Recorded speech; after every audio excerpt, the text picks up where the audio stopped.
આજે અષાઢ વદ છઠ છે, મંગળવાર છે, તારીખ 4/8/2026 વર્ષ છે.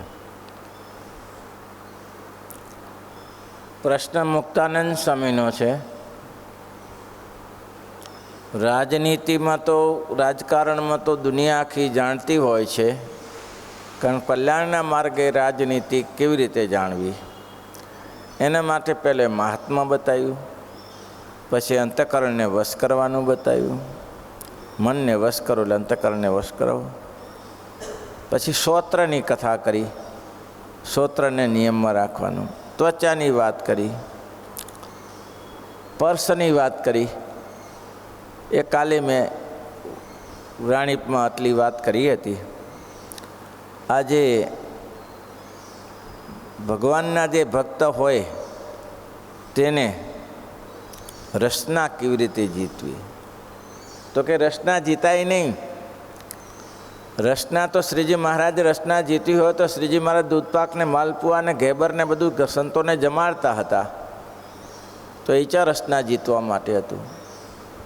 તો કે રસના જીતાય નહીં, પરિવર્તન કરાય, ચેન્જીસ કરાય.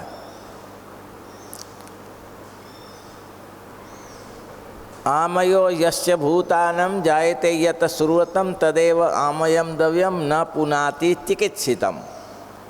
એ દ્રષ્ટાંત પહેલી વચનામૃતમાં શ્રીજી મહારાજે આપેલું છે કે ગમે તેવી વનસ્પતિ અથવા અનાજ પાણી છે એ તમને શરીરમાં રોગ કરનાર હોય, પણ એમાં જો ડૉક્ટર દવા મિશ્રિત કરી દે તો એ મટાડનારી થાય છે. સુવર્ણ ભસ્મ કે લોહ ભસ્મ કે સુવર્ણ ગમે તે અંદર મિક્સ થઈ જાય તો એ શરીરમાં રોગ મટાડનારી થાય છે. તેમ મહારાજે આ કહ્યું કે ભક્તૈ તે કૃષ્ણાય નર્પિતમ વાર્ય પી ક્વચિત ન પૈયમ નહીં ભક્ષમ તે પત્રકંદ ફલાદ્યપી.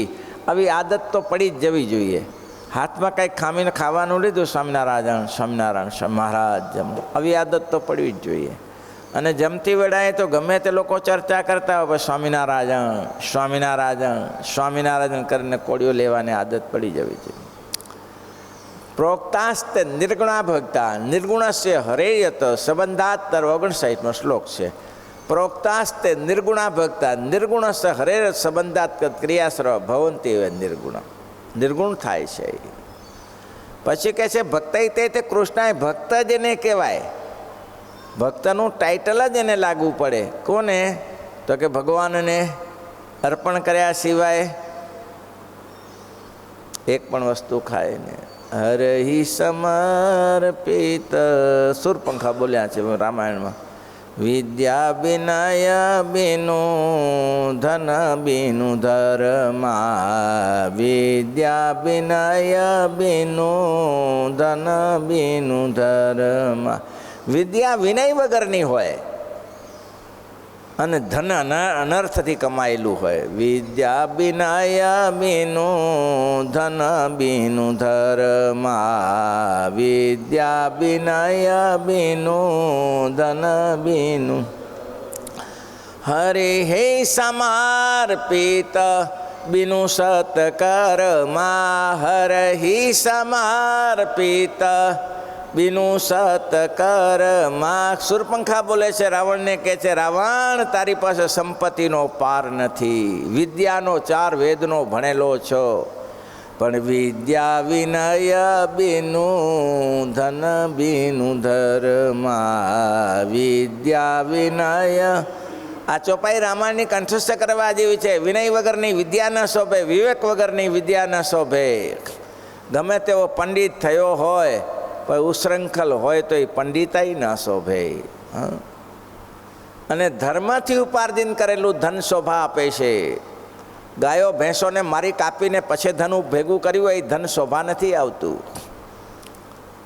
એ ધન તમારા અભિવૃદ્ધિ ના કરે. એમ કહેવાય છે કે એક હતરને ચોરી જાય, એક તમે ચોરો તો હતરને ચોરી જાય અને ખરખરો નહીં મટે.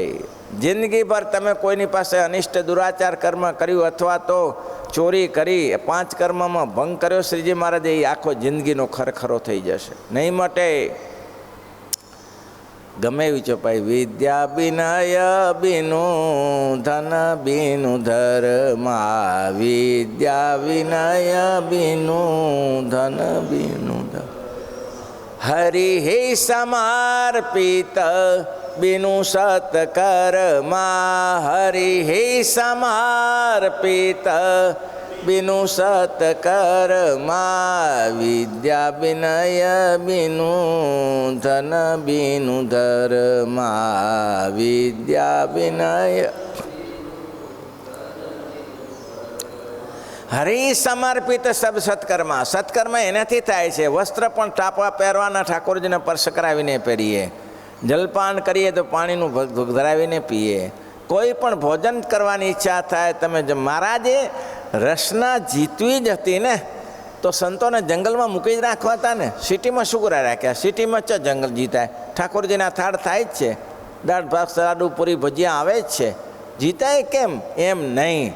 અને મહારાજ પોતે પણ સંતોને સારા સારા શાક બનાવી, રીંગણનું શાક બનાવી, ભારોભાર ઘી 60 મણ ઘી રીંગણમાં 12 મણ ઘી નાખીને શાક વઘારતા અને અંદર ચણાનો લોટ ને દહીં નાખીને સંતોને જમાડતા હતા.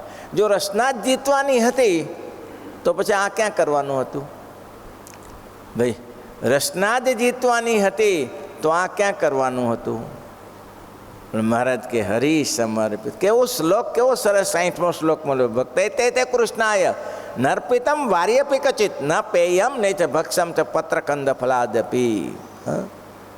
ક્યારે પણ ભક્ષણ ન કરવું. શાસ્ત્ર વાંચો, મનન કરો, નિધિધ્યાસ કરો. એનો વિસ્તૃતિકરણમાં લખ્યું છે. વાંચવું નથી લોકોને, વ્યવહારમાં ઊંચા નીચા નથી આવતા, વાંચવું નથી. એક ભાઈએ પૂછ્યું કે આ શું કરે ડુંગળીનું બંધ કરાવ્યું? બ્રાહ્મણ માટે છે. હા, ડુંગળીના નિષેધ તો બ્રાહ્મણ છે. ચરમારી ન પેમ જાત્યા વિપ્રેણ કે ને પલાંડુ લસના તેના ભક્ષમ ન સરથા. એ તો ભૂદેવોને માટે બ્રાહ્મણના ધર્મમાં છે. 184 શ્લોકમાં કહ્યું. અહીં શું કરવા? પટેલો વણ્યા તો ખાય ને જલસાથી. ભાઈ તમારે છૂટી, જલસા કરો, તાગડ ખાઓ પીઓ ને તાગડથી ના કરો. ભસ્મી ભૂતશે દેહ સે કુતો પુનઃ જાય તે. આ દેહ મરી જશે પછી ક્યાં ફરી જન્મવાનો છે? ઋણમ કૃત્વા ઘૃતમ પીબે. દેવું કરીને ઘીના લાડુ ચકાચક બનાવીને જમાડો. આ દેવું થયું તો થયું, મરી ગયા પછી કયો બાપો પૂછવાનો છે? ઋણમ કૃત્વા ઘૃતમ પીતે ભસ્મી ભૂતશે દેહ સે કુતો પુનઃ જાય તે. મરી ગયા દેહ પછી ફરીથી જવાનો હતો. આ કથામાં પડવું નહીં ભાઈ, આ કથામાં ન પડવું. આપણે તો ધ્યાન એટલું જ રાખવાનું કે મહારાજને સમર્પિત કરીને બધું વાપરવું. ભગવાનને અર્પણ કર્યા સિવાય બીજું કંઈ વાપરવું નહીં. ભક્તે તે કૃષ્ણાય અર્પિતમ વાયુ અર્પિત ન પૈ એમને પતન ભક્ત અર્પણ. અને આ રસનો મહારાજ કે એ ભગવાનને અર્પણ કરેલામાં તાકાત કેટલી છે. જગન્નાથપુરીમાં જગન્નાથજીની પ્રતિષ્ઠા થઈ, ઇતિહાસ પ્રસિદ્ધ છે. આ સ્થાન ઉપર આવ્યું છે, એટલે આ વાગોડીએ આપણે. અને ચરિત્રો તો બધા તમે સાંભળેલા જો, બ્રહ્મજ્ઞાની છો. એ કંઈ ચરિત્ર તમે નવા નથી તમારા, ગમે તે જાણેલા જોઈએ. જગન્નાથપુરીમાં જગન્નાથજીની પ્રતિષ્ઠા થઈ. હજારો દેવો, હજારો માણસો દર્શને આવ્યા. બ્રહ્મા વિષ્ણુ થયું કે આપણે રહી જઈશું. બ્રહ્મા વિષ્ણુ શિવજી કે આપણે આ જગન્નાથજીને ભગવાન પધરાવ્યા છે તો આપણે દર્શન તો કરીએ ને, એમ કે એ દર્શન કરવા આવ્યા. આવી દિવ્યમાન મૂર્તિ જગન્નાથજીની મૂર્તિ, અને એ તો કેટલા કાષ્ટથી પધરાવવામાં આવે છે. કેવી બધી વિધિ વિધાન હોય છે. 12 વર્ષે કલેજું બદલે છે ત્યારે ઝાડ શોધાય છે, અને એ ઝાડ એવું શોધાય છે કે જેમાં પક્ષીએ બેઠું ન હોય એવું ઝાડ શોધાય. એ લાકડાને કાપે અને પછી કોઈ એમાં સાધનમાં ના લાવે. એ ગામના લોકો ક્યાંથી મળે ત્યાંથી જંગલોમાંથી લાકડું કાપતા આવે, અને પછી એક ગામના લોકો એને ખંભે ઉપાડી અને બીજા ગામ સુધી લાવે, અને ત્યાં મોટો ઉત્સવ થાય, અને બીજા ગામમાં મોટો ઉત્સવ થાય. આ 15-20 દિવસ સુધી જેટલે ગામથી ગામ, એક ગામથી બીજે ગામ ઓળંગે નહીં. એમની કે 2 ગામ લઈ જાવ નહીં, જે ગામમાં જાય તે ગામમાં મોટો ઉત્સવ થાય. આખું ગામ જમે અને કાષ્ટની પૂજા થાય. પછી બીજા ગામ જાય ત્યારે બીજા ગામ પણ આ જ પૂજા થાય. એવી રીતે 15-20 ગામમાં લોકો ફરતા ઉત્સવો કરતાં કરતાં આ કાષ્ટનું લાકડું ત્યાં આવે છે, અને પછી મિસ્ત્રી પાસે બનાવવામાં આવે છે આ મૂર્તિ. આવો ઇતિહાસ છે એનો. અને એના ઇતિહાસમાં ઘણા ઇતિહાસો લખે છે. વિશ્વક્સેન નામના પંડિતે નક્કી કર્યું હતું કે ભગવાન આવશે અને ભગવાનની મૂર્તિ મંદિર તૈયાર થઈ ગયું. ભગવાન તો આવ્યા નહીં. બહુ મહેનત કરી છે ભાઈ જગન્નાથજીની મૂર્તિ પધરાવવામાં, પણ મહારાજ આદિવાસીને ત્યાં આવીને નિવાસ રહ્યા. આદિવાસીને ત્યાં નિવાસ ત્યાં ને ભગવાન ક્યાંક આવ્યા જોવા જોયું. ભગવાનનું વચન પરમાત્માએ પોતે કહ્યું હતું કે મંદિર બનાવો, હું આવીશ અહીંયા, મંદિર બનાવો, મારો નિવાસ થશે. એટલે કે મહારાજ પોતે કહ્યું છે અને ભગવાન ના આવે એ ન બની શકે. ભગવાન આવે જ પણ ક્યાંક શોધવા પડે. પણ આવ્યા તો ક્યાં આવ્યા? આદિવાસીને ત્યાં. એટલે તો પાનબાઈ કહે છે, નાતી રે છોડીને પાનબાઈ વિજાતી મજાવું રે, નાતી રે છોડીને પાનબાઈ વિજાતી મજાવું રે, તજવી તનણા કેરી આસજો, તજવી તનણા કેરી આસજો. પાનબાઈને કહે છે જાતિ પ્રાંતિ કંઈ ભગવાન જોતા નથી. સબરીને ભીલને મળવા ગયા ત્યારે ભગવાને જોયું કે જાતિ. સબરીએ પૂછ્યું કે અધમ તે અધમ અધમયતિ નારી, અધમ તે અધમ અધમયતિ નારી, તિન મે અતિ અઘય અધિકારી, તિન મે અતિ અઘય ભિકારી. અધમત અધમ નારી કહેવાય છે કારણ કે એના નિત્યક્રિયામાં બહુ કઠિનાઈ હોય છે. છોકરા હોય એ હોય, સફાઈ કરવી, આ કરી તે કરી, હાથ ધોવાય ન ધોવાય, અને આ બધી રસોઈ પાણી પકાવે. પણ ભગવાનને અર્પણ કરવાથી આગું પાછું ભગવાન શાન કરે છે. અધમ તે અધમ અધમયતિ નારી, અધમ તે અધમ અધમયતિ નારી, તિન મે મતિ મંદય ગારી, તિન મે મતિ મંદય. અધમથી અધમ નારી છે તેમાં મારો છેલ્લો નંબર લાગે છે. મહારાજ ભગવાન શું કહે છે? જાતિ પ્રાંતિ કુલ ધર્મ બડાઈ, જાતિ પ્રાંતિ કુલ ધર્મ બડાઈ. હે સબરી, જાતિ પ્રાંતિ કુલ ધર્મ બડાઈ મારે તે નથી. મને જે ભજે તે મારો છે. મારે પાસે જાતિ નથી. પરંતુ સ્વામિનારાયણ ભગવાને 18 આલમ ભેગી કરી, હરિજનોને સાથે લીધા, આદિવાસીઓને ભેગા લીધા અને બધાને જમાડ્યા, રમાડ્યા ને રાખ્યા મહારાજે. બોલો, કોઈ જ્ઞાતિ છોડી નથી. સ્વામિનારાયણ સંપ્રદાયમાં કોઈ જાતિનો નિષેધ નથી. એટલું જ નહીં, દરેક જગ્યાએ મંદિરમાં જો રામ મંદિરમાં રામજી હોય, લક્ષ્મણજી હોય, સીતાજી હોય, કૃષ્ણ મંદિરમાં રાધા કૃષ્ણ હોય, આ સ્વામિનારાયણ મંદિરમાં જુઓ. સત્યમ પરમ ધીમહી. મહારાજ કહે છે હું સત્યને માનું છું. જાતિ પ્રાંતિને દરેક મંદિર સ્વામિનારાયણનું હોય, નરનારાયણ દેવ હોય, રાધા કૃષ્ણ દેવ હોય, ગણપતિ હનુમાનજી હોય, સ્વામિનારાયણ ભગવાન તો હોય. આ શ્રીજી મહારાજના સિદ્ધાંતને અનુસરો, ક્યાંય પાછા નથી પડ્યા. અને આજે ભૂપા પાછળ પડે. બોલો, અરે પ્રેમાનંદ સ્વામીને રાખવામાં તો હલચલ થઈ ગઈ બધી. અને મહારાજ ભગવાન હતા તો એમ કહેવું પડ્યું કે તમે ચિંતા ન કરતા, એને જમવાનું અલગ રાખ્યું. એટલી જ ચિંતા છે ને. બોલો, આ પુરુષોત્તમ નારાયણનું પુરુષોત્તમ પણ હતું. ભૂલો બધું આવું છે ત્યારે. એટલે મહારાજ કહે છે ભગવાન છે એ બહુ દયાળુ છે. જગન્નાથજીમાં મૂર્તિ પ્રતિષ્ઠા થઈ, પણ ભગવાન આદિવાસીને ત્યાં આવ્યા. વિશ્વક્ષેમ નામના પંડિત વિદ્વાન હતા કે મને ભગવાને વચન આપ્યું છે કે હું આ મંદિરની પ્રતિષ્ઠા કરવા મારે નિવાસ થશે અંદર. પણ ભગવાન મળ્યા નહીં. બહુ મહેનત કરી.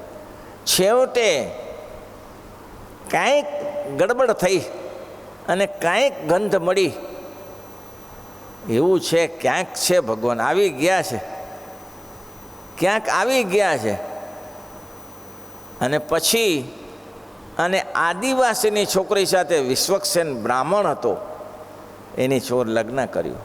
આદિવાસીની બ્રાહ્મણ કે વટલાવું તો વટલાવું પણ ભગવાન શોધું, એની સાથે લગ્ન કર્યું. જમાઈ થયા. ક્યાંક ગંધ પડી જતી કે ત્યાં છે, ગમે તે એમાં લખ્યું છે ઇતિહાસમાં, પણ મને ઇતિહાસ એટલો યાદ નથી. એને ખબર પડી ગઈ કે અહીં છે. પછી જમાઈ થયા એટલે એની પત્નીને કહ્યું કે મેં તારી સાથે સંબંધ કર્યો તો તમારા પિતાશ્રી દરરોજ જાય છે, એ ક્યાં જાય છે? મારે એને જવું છે એની પાસે. તો કે એમ ના જવાય, એમ કોઈને જવાય નહીં, એ ભગવાનની પૂજા કરવા જાય જગન્નાથજીની. તો હા મારે એ જ કરવું છે, મારે એ જ. તો કે ના જવાય, કોઈ રીતે ના જવાય. તો કે ના, એટલે આને પરણવાનો શું અર્થ ત્યારે? આના માટે તો પરણ્યો હતો કે ના જવાય. ના ના ના ના, જમાઈને તો આટલું તો તમે કામ કરાવો એમ. પછી એને કીધું કે તમારા જમાઈને જગન્નાથજીના દર્શન કરવાની ઈચ્છા છે. એના પિતા કે નહીં બને, નહીં બને. જગન્નાથજીએ કીધું કોઈ અહીંયા દર્શન કરવા આવશે તો હું અદૃશ્ય થઈ જઈશ, એટલે કોઈ મને જાણી જશે તો હું અદૃશ્ય થઈ જઈશ. તો કરવું શું? પછી એને સાહસ કર્યો. આદિવાસી જ્યાં ભગવાન રહેતા હતા ને, એ ક્યાં જમીનમાં ગુફામાં, ગુફા ખોદીને એને પાછી આદિવાસીને ભગવાને કહ્યું તું ગુફા બનાય અને ગુફામાં મારું સ્થાન બનાય, ત્યાં હું આવીને રહીશ. ગુફા બનાવી, કોઈને ખબર ના પડે. ભાવી જમાઈને કરવું શું? આંખે પાટા બંધાવ્યા, આંખે પાટા બંધાવીને કે તને રસ્તો ન મળે પાછો ફરી વાર, તું જા નહીં એની પાસે, કારણ કે કોઈ આવે તો લઈ જાય તો પાછી પ્રતિજ્ઞા પૂરી થઈ જાય. એને ખિસ્સામાં સરસવ ભરી દીધા, ખિસ્સામાં સરસવ ભરી દીધા અને છેટ ગુફામાં સરસવ છાંટતો છાંટતો ગયો. એ ગુફામાં અંધારું, કોઈને ખબર ન પડે નહીં. ગુફામાં સરસવ છાંટતો છાંટતો ત્યાં પહોંચ્યો અને ભગવાનના દર્શન કર્યા, કાંઈ બોલ્યો નહીં. દર્શન કરીને પિતાશ્રી ધન્યવાદ, તમે મને દર્શન કરાવ્યા, પાછા આવી ગયા. પણ હવે કંઈ એના પિતાશ્રીને ખાનગીમાં ભગવાનને ઠપકો આપો તો જાય ક્યાં? હવે બધાને પહેલે પ્રતિજ્ઞા કરી હતી ભૂદેવ રાજાએ ત્યાંને, જો ભગવાન નહીં આવે તો એક એકને ફાંસીએ ચડાવીશ.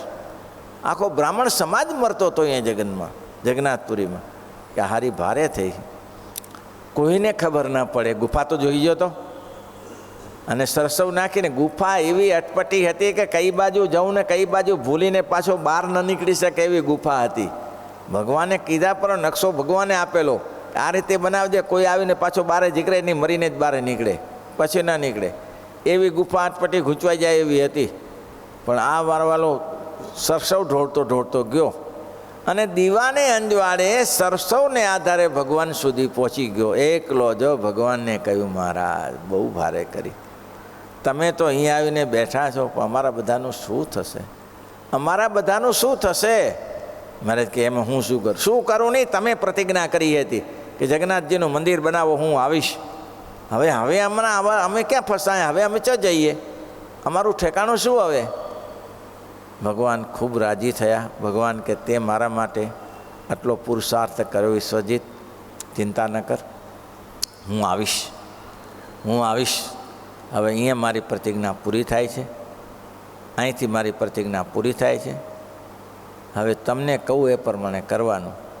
પૂર્વ દિશામાંથી 3 લાકડા આવશે અને એ 3 લાકડાને તમે પૂર્વ કિનારા, સમુદ્ર પૂર્વ કિનારા ઉપરથી લઈ લેજો અને ત્યાંથી, અત્યારે પૂર્વ દિશા જ છે જે અત્યારે સ્નાન કરીએ છીએ, સમુદ્ર સ્નાન, અને એ લાકડામાંથી મૂર્તિ બનાવવા માટે મૂકજો.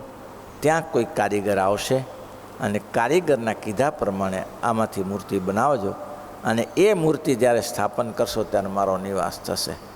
આટલો અટપટો ઇતિહાસ છે. આજે જે થાળ બને છે આદિવાસી બનાવે છે. જગન્નાથપુરીમાં જે થાળ બનાવે છે એ આદિવાસી બનાવે છે. અને મહારાજ એવું કહે છે, શું કહે છે? અગ્રાહ્ય અનેન પક્વમ જત અનમ ચ ઉદકમ નન જગન્નાથ પુરોન્યત્ર ગ્રાહ્ય કૃષ્ણ પ્રસાદ્યપી. કેટલામો શ્લોક? બોલે આ ગણતરી કરે. શ્લોક કેટલામો છે? હે? હા, અગ્રાહ્ય અનેન પક્વમ જત અનમ ચ ઉદકમ ચ જ. તમારે કોઈનું ના ખાવા લાયક હોય તો એ તમારે ના ખાવું. તમે એની સાથે બેસી શકો છો, સત્સંગ કરી શકો છો, બધું કરી શકો છો, પણ ખાદ્ય વિવેક આવે ત્યારે વિચારીને ખાવું, કોની સાથે ખાવું. એટલે મહારાજ અગ્રાહ્ય અને પક્વમ રમ ચૌદકમ ચ જગન્નાથ પૂરો નેત્ર ગાય કૃષ્ણ પ્રસાદ આપી. ભગવાનનો પ્રસાદ હોય તોય પણ તમને ના ખપતો હોય તો નહીં ખાવાનો. તમને એમ લાગે ભલે કોઈ કંઈ પ્રસાદ છે તમે લઈ લો, બીજા કોઈ નહીં ખપતો હોય તેને આપી દો અથવા ગાય ભેંસને ખવડાવી દો, પણ તમારે જગન્નાથપુરીમાં જગન્નાથજીનો પ્રસાદ લેવાય તેમાં દોષ નથી. એનું કારણ એ છે જ્યારે પ્રતિષ્ઠા થઈ ત્યારે બ્રહ્મા વિષ્ણુને શિવ આવ્યા દર્શન. હજારો સેંકડો માણસ દર્શન કરતા હતા ત્યાં. હજારો ને લાખો માણસ જગન્નાથજીનો સેન આખા ઓડિશા વિભાગમાં બ્રહ્મા વિષ્ણુને શિવ દર્શન કરવા ગયા. એટલે શિવજીને દર્શન થયા કે વાહ મારા પ્રભુ, વાહ અહીંયા આવીને બિરાજ્યા. હા, શિવજીને દર્શન થયા, વિષ્ણુને દર્શન થયા, મસ્તીમાં આવી ગયા, નાચવા લાગ્યા. વિષ્ણુ એટલે દેવ છે, વિષ્ણુ ભગવાનની વિષ્ણુ દેવ, જેમ બ્રહ્મા દેવ છે, વિષ્ણુ દેવ છે, શિવ દેવ છે. વાહ પ્રભુ વાહ, મારા ઉપર કૃપા કરી, દર્શન થયા. પેલો કે શું દર્શન થયા? બ્રહ્માજી કે દર્શન છે ના થયા? તો કે આ પ્રભુ બિરાજે છે ને, આ જુઓ ભગવાન બિરાજે છે. તો શું ગપ્પા મારો છો કે કંઈ દેખાતું નથી? એટલે કે આવા ભગવાન અહીંયા બિરાજમાન છે ને, આને દેખાતું નથી. અને બ્રહ્માજી તો થોડો અટપટું ખરું ને બ્રહ્માનું કામ. એટલે કે બીજા બધાને દર્શન થાય છે ને બ્રહ્માજીને દેખાતું નથી. પછી શિવજીએ કહ્યું કંઈ ભૂલ તો નથી કરી ને પ્રભુ? કંઈ ભૂલ તો નથી થઈ ને? તો મેં તો એ કંઈ ભૂલ કરી નથી. પછી એને વિચાર આવ્યો. શું વિચાર આવ્યો? કે આ જ્યારે જમવા બેઠા બ્રહ્મા વિષ્ણુ અને શિવજી, ત્યારે મને કીધું કે તમે પ્રસાદ લ્યો. ત્યારે મેં કીધું કે આ 18 આલમ જમે છે, આમાં કઈ જ્ઞાત કઈ જાતિ એનું કંઈ ઠેકાણું નથી, અને મારે પ્રસાદ લેવાનો. કઈ જ્ઞાતિ ને કઈ જાતિનું ઠેકાણું નથી, અને આ પ્રસાદ મારે લેવાનો. પ્રસાદ ના લીધો એટલે ભૂલ તો નથી કરીને કાંઈ. પછી એને ખબર પડી કે આ પ્રભુ જગન્નાથજીનો પ્રસાદ મેં નથી લીધો. જગન્નાથજીનો પ્રસાદ. પછી બીજો તો હવે જાય છે, લાઈન આખી તૂટી ગઈ, લાઈનમાં ઊભા હતા, લાઈન તો પૂરી થઈ જાય, લાઈન તો લાંબી થઈ ગઈ. હવે જવું ફરીથી વચમાં કોઈ પેસવા ન દે. તો પ્રસાદ આ તો નિત્ય નિયમ પણ ચાલે ને, એટલે પ્રસાદ લેવો કઈ રીતે? પણ નીચે જમતા તેમાં દાણા પડેલા, ભાતના દાણા, કે પ્રસાદ જ લેવો છે ને, તું એનો એઠવાડનો ભાતનો દાણો મોઢામાં નાખ્યો, અને હા ભગવાનના દર્શન થયા. વાહ પ્રભુ વાહ, વાહ પ્રભુ વાહ. આ પ્રસાદનો મહિમા છે જગન્નાથજીમાં. એટલે માટે કહે છે કે પ્રસાદ. આ રસનાના 2 કામ છે. રસના એટલે જાણો છો? રસના કોને કહેવાય ભાઈ? રસના નથી આવતી બોટલ? રસનાની બોટલ નથી આવતી, એને રસના કહેવાય. રસના એટલે જીભ, જીવવા, એને રસના કહેવાય. બધી ઇન્દ્રિયોને એક કામ સોંપેલું. ઘણી જગ્યાએ તો 2 ઇન્દ્રિયોને એક કામ સોંપેલું, અને 2 નાસિકાને એક સૂંઘવાનું સોંપ્યું કામ. નાસિકા 2ને સૂંઘવાનું કામ આપ્યું, કે એક બંધ થાય તો બીજું ચાલી જાય. 2ને કામ આપ્યું. 2 કાનને એક કામ આપ્યું. 2 કાનને શું કીધું? તમે સાંભળવાનું કામ કરો. એક કદાચ યાત્રા કરવા જાય તો બીજું કામ લાગે, તો એને કાનને બે કામ સોંપ્યા. 2 હાથને એક જ કામ સોંપ્યું. 2 પગને એક જ કામ સોંપ્યું. બોલો, આ બધાને 2ને ભેગા કરીને એક કામ સોંપ્યું. નેત્ર 2ને એક કામ સોંપ્યું. આંખને કીધું તમારે જોવાનું, કે એમ થઈ જાય તો બીજી ચાલે. ભાઈ ન થઈ જાય, થઈ જાય ઘણી વાર, તો એક બીજી ચાલ્યા કરે. પણ આ જીવાને એકને 2 કામ સોંપ્યા. બોલો કેટલી મરદ હશે? મરદ કેટલી હશે ભાઈ? એકને 2 કામ સોંપ્યા. લંકામાં જ્યારે હનુમાનજી ગયા ત્યારે વિભીષણે કહ્યું કે પ્રભુ તમે રામ ભક્ત છો? તો હા રામ ભક્ત. તો સીતાને દરરોજ મળો છો? એની જરૂરિયાત પૂરી પાડો છો? અરે ક્યાં સીતાને મળવાની વાત કરો? અશોક વાટિકામાં છે એ મને ખબર છે, બાકી કંઈ સીતાને મળી શકાય એમ નથી. તો કે કેમ? અરે મળાતું હશે, સીતાને ક્યાંથી મળાય? અમે રહીએ છીએ તમને ખબર નહીં હોય. 32 દાંતમાં જેમ જીભ રહે છે એમ અમે રહીએ છીએ આ લંકામાં રાવણના ત્રાસથી. 32 દાંતમાં જેમ જીભ રહે તેમાં અમે રહીએ છીએ. હનુમાનજી રાજી થઈ ગયા કે વાહ વાહ વાહ વાહ, તમારે તો સારું સ્થાન મળી ગયું. ત્યારે હા, તમારે તો સારું સ્થાન મળી ગયું. શું સારું સ્થાન મળી ગયું?